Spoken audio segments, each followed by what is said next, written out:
Hi everyone, Helen Blunden here at Activate Learn on Twitter. It is time for another book review, but this time I'm not going to be my usual stupid dill self because it is a topic that is quite serious. It is a book about serious themes, so best I be serious. What is the book? I'm glad you asked. It is Address Unknown by Kathrine Kressman Taylor. Now, I must admit, when I saw this book, I think I saw it online somewhere. I'd read a review of it. It was quite a quick review. It was recommended by someone somewhere. I don't know where it was. But when I was in the bookstore last week, I saw it on the shelves and immediately bought it because he had triggered that memory in my mind. I thought, right, I'll buy it or read it and see what it has to say. Now, Kathrine Kressman Taylor was a writer in the 30s. She was in advertising actually, and she wrote this book as part of a story in one of the story magazines or newspapers, and it was so popular that it was made into a book, but they didn't use her original name simply because she was told that the story was so strong that it couldn't be published under a female name. Go figure. Luckily those days have changed. Anyway, Address Unknown, it is about whether friendship can survive in a divided world. Now, what is the divided world? It was during the war. It was just before the height of World War II. America was still not in World War II because they were following the isolationist,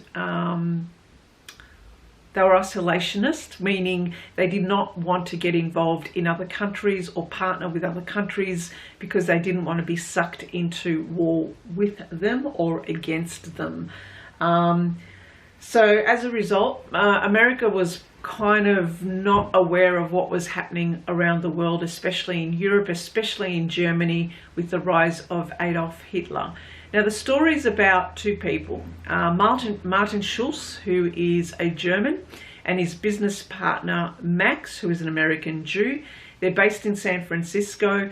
They have an art gallery together, and they are the best of friends, so much so that Martin even had an affair with Max's sister when he was in America, even though he was married and had kids. But that aside though, they still had a really great friendship, and the correspondence between them, by the way, this is not a true story, this is fiction.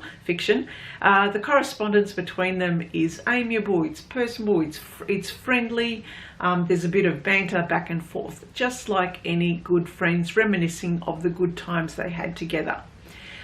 So Martin moves back to Germany to be with his family and to encourage his sons to, as you know, as all family members do, to get involved with the German culture and to revisit obviously their roots.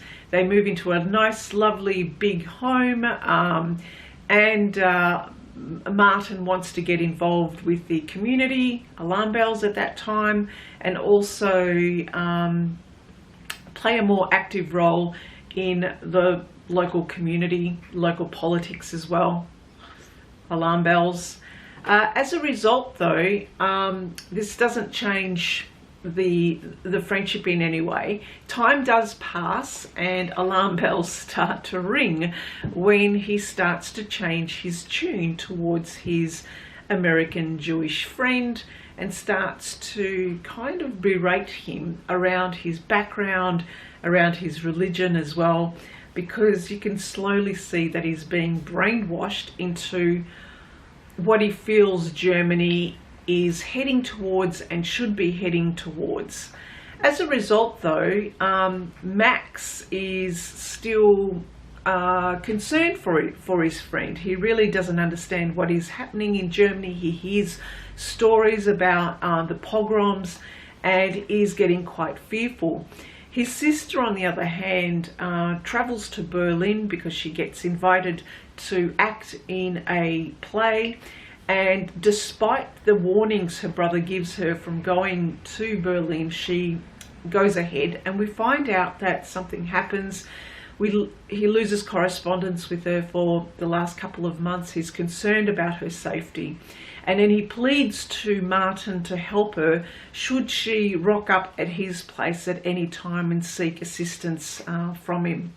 Now, I don't want to go into any more detail here at the book, because what happens is there is a turn of events where things start getting bad quite quickly, and things starting getting very tense between Martin and Max, especially when his sister does rock up to the German's house, but I'm not going to say what happens here. Suffice to say that the German starts to tell Max not to get in contact with him anymore, because it puts him in danger, and because he really does not want anything to do with this Jew anymore, except for anything of a financial nature between the business partnership that they've got with the gallery. So all he wants to hear is anything just to do with business interests with the gallery, nothing else. But what happens is something happens. I'm not going to say what. The correspondence takes a turn for the worse, and it starts to becoming more of a story around the friendship turning into revenge. And boy, does it get bad. So as you start reading this, you go, oh shit. Oh, sorry. It goes, oh my God, it's getting worse and worse and worse. And so you start to question, man, in a situation where the world is divided, where there are values at play, where there's heightened misunderstanding, communication, where you start to rethink where people have come from and their religion, and when their family is in danger, things change. Friendship does not stand the test of time. So, really interesting book, and it's a book that at the end pages, you can see there are blank pages. I think that's a really good idea, so you could scribble some notes if you wanted to. I started scribbling my own notes, but then I just thought, no, I just scribble right inside the text itself. I read this in less than an hour on Saturday, and then I reread it again on Sunday just to make sure I got the themes right, because it's a story that you think about long after you've put it down, and you start to think, man, you know, I've got heaps of Jewish friends, really good friends. When it comes to the crunch though, what will happen? What would happen with other people? You know, what will happen if my world, my family gets impacted by this friendship? What will I do? Will I stand up, or would I just follow what everyone else is doing? Really interesting questions.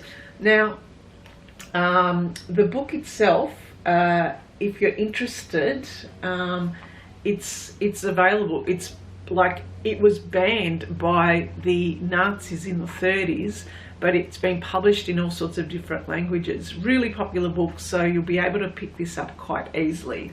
I highly recommend this book. Some very deep questions about friendship and about revenge. Highly recommended. If you've read this book, let me know what you think, and if you haven't read this book, get it. Okay then, bye for now.